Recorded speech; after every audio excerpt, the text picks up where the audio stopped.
Assalamualaikum warahmatullahi wabarakatuh. Perkenalkan, nama saya Nengsi, NIM 2211160011 dari Prodi Manajemen Pendidikan Islam kelas A dari semester 1. Di sini saya akan membuat video yang berjudulkan Perkembangan Kebudayaan Islam pada masa Umar bin Khattab, dan untuk memenuhi syarat UAS pada matkul Sejarah Peradaban Islam, yaitu Umar bin Khattab berasal dari suku Bani Adi. Bani Adi ini merupakan salah satu cabang suku Quraisy. Ibu Umar bin Khattab bernama Hantamah. Beliau merupakan putri Hasyim bin Mughrihah dari suku Bani Makhzum. Sedangkan ayahnya Umar bin Khattab bernama Nufail. Quraisy berasal dari suku Bani Adi. Sebelum datangnya Islam, suku Bani Adi dikenal sebagai suku terpandang dan memiliki kedudukan yang tinggi di antara suku-suku lainnya. Pada zaman jahiliyah diyakini sebelum datangnya Islam ia bekerja sebagai pedagang.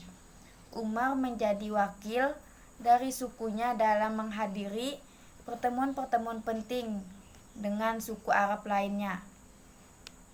Dan diketahui dari beberapa sumber bahwa Umar memeluk Islam pada tahun ke-6 Hijriah. Umar hadir di beberapa perang dan peristiwa yang terjadi di Madinah ketika putrinya bernama Hafsah menjadi istri Rasulullah. Hubungannya dengan Rasulullah semakin mendekat.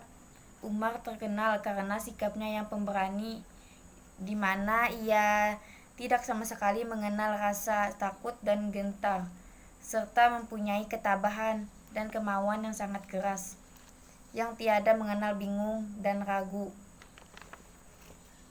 Keberadaan Umar memiliki pengaruh yang besar bagi masa perkembangan Islam, karena memang pada saat itu di Jazirah Arab Umar merupakan sosok yang sangat dihormati oleh masyarakat Arab, dan tidak ada satu orang pun dari kaum Quraisy atau kaum yang dihormati saat itu yang berani menentangnya.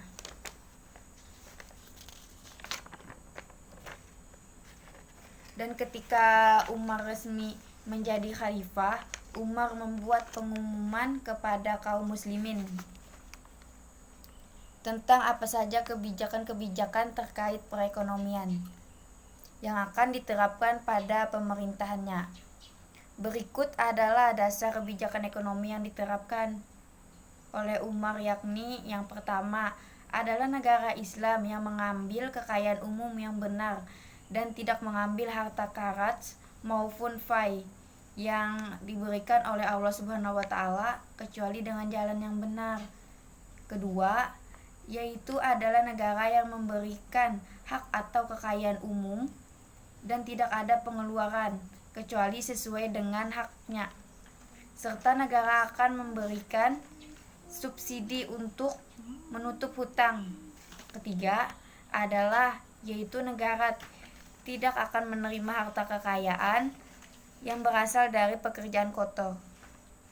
Keempat, negara menggunakan kekayaan dengan benar selama 10 tahun masa jabatan Umar sebagai khalifah.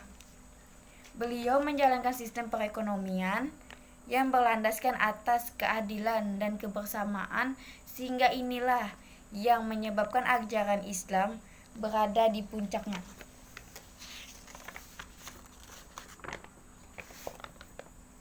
Berikut adalah beberapa kebijakan ekonomi yang dibuat oleh Umar yang berkaitan dengan sumber pendapatan negara Islam, yaitu melalui zakat, uwes atau bea cukai, jizyah, dan karaj.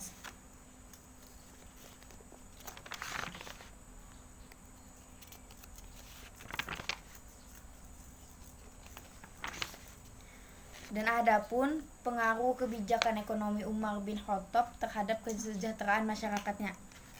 Kebijakan ekonominya Umar bin Khattab juga sering melakukan diskusi dengan para sahabatnya terkait kebijakan-kebijakan yang diambilnya. Dalam kebijakan ekonominya, Umar bin Khattab selalu mendepankan masalah dan didasarkan pada prinsip keadilan pada masa pemerintahannya. Sumber pendapatan negara dikelola dengan baik serta terdistribusi dengan baik sehingga kesejahteraan masyarakat saat itu mengalami peningkatan karena ekspansi yang dilakukan oleh Umar bin Khattab berhasil, dalam artian banyak negara-negara yang berhasil ia lakukan sehingga membuat pendapatan negara meningkat.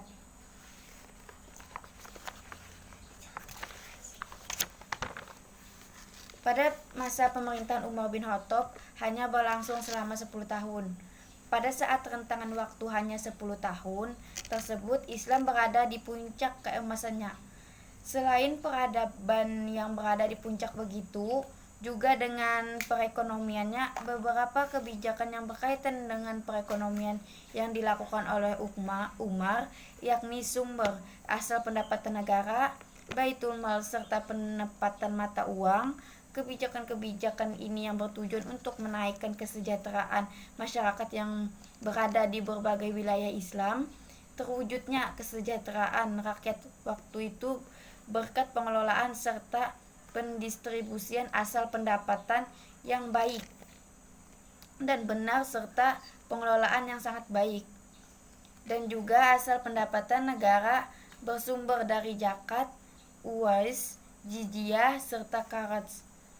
Dari salah satu asal pendapatan di atas, yakni kharaj, mendapat protes dari para sahabat yang dimana mereka menginginkan tanah akibat rampasan tadi dibagikan pada orang-orang yang ikut berperang sebagaimana harta ghanimah sesungguhnya. Tetapi Umar lebih menentukan tanah tadi dibiarkan pada pemiliknya, namun dengan kondisi menggunakan syarat membayar kharaj tersebut. Sekian dari video saya, kurang lebihnya mohon maaf. Wabillahi taufik wal hidayah. Wassalamualaikum warahmatullahi wabarakatuh.